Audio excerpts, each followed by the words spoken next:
उत्तर पुणे जिल्ह्याच्या सगळ्याच भागांमध्ये यंदा मान्सूनपूर्व चांगला पाऊस झाल्यानंतर शेतकऱ्यांनी खरीप हंगामाच्या पेरणीची लगबग सुरू केलेली आहे। शिरूर तालुक्याच्या चांदोड शहरामध्ये सध्या शेतकरी पावसाळी बाजरीची पेरणी करतात। यातून चांगलं उत्पन्न मिळेल अशी शेतकऱ्यांना आशा आहे। पावसाला सुरुवात झाल्यानं लिंबाचा दर खाली यायला सुरुवात झालेली आहे। किरकोळ बाजारामध्ये 10 रुपयांमध्ये 5 लिंब उपलब्ध होऊ लागली आहेत। चहा निर्यातीमध्ये 10% वाढ झालेली असून 2024 या कालावधीची चहा निर्यात 9.92% वाढून 25.46 कोटी टनांवर गेली आहे।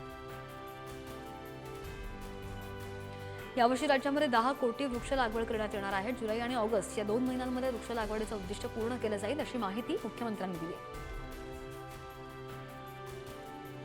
नंदुरबारच्या शहादा तालुक्यामध्ये वारंवार विद्युत पुरवठा खंडित होत असल्यामुळे शेतकऱ्यांचे फळबाग करपू लागलेले आहे। शेतकरी संकटात आहेत, त्यामुळे नियमित वीज मिळावी अशी मागणी शेतकरी करत आहेत। राज्यामधील बाजार समित्यांमध्ये तुरीच्या आवकतेमध्ये वाढ होताना पाहायला मिळते आणि बाजार समितीमध्ये काल 18,819 क्विंटल तुरीची आवक झाली आहे। सर्वसाधारण दर हा 6,057 रुपये प्रति क्विंटल इतका होता।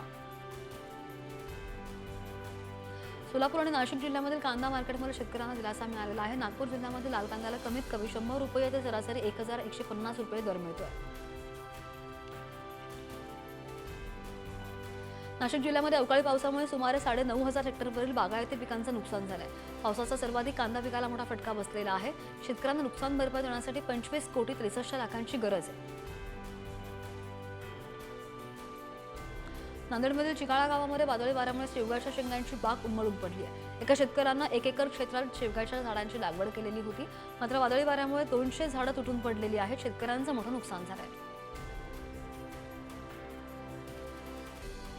मागील काही दिवसांपासून पावसाने उघडीप दिली असली तरी दुसरीकडे भाजीपाल्याची आवक मात्र मंदावलेली आहे आणि बाजारामध्ये भाजीपाल्याचे दर कडाडल्याचे चित्र।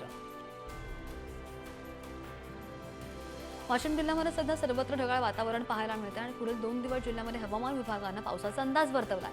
त्यामुळे शेतकरी पावसाळी हंगामाच्या तयारीला लागलेले असून वांग्याची लागवड केली जाते। बाजार समित्यांमध्ये सोयाबीनची दररोजची आवक 10,000 क्विंटलच्या घरामध्ये पोहोचलेली आहे, तरी सुद्धा बाजारभाव स्थिर आहेत असं चित्र आहे। सोयाबीनचे कमाल दर 4,280 रुपये प्रति क्विंटलवर स्थिरावले आहेत।